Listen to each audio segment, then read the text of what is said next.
यथाकाशस्थितो नित्यं वायुः सर्वत्र गोमहान् तथा सर्वाणि भूतानि मत्स्थानीत्युपधारय।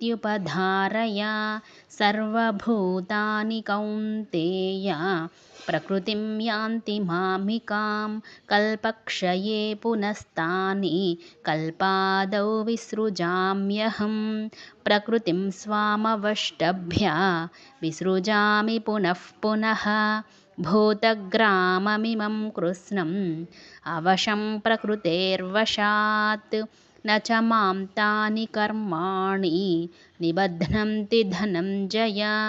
उदासीनवदासीनम् असक्तं तेषु कर्मसु मयाध्यक्षेण प्रकृतिः सूयते सचराचरं हेतुनानेन कौन्तेय जगद्विपरिवर्तते।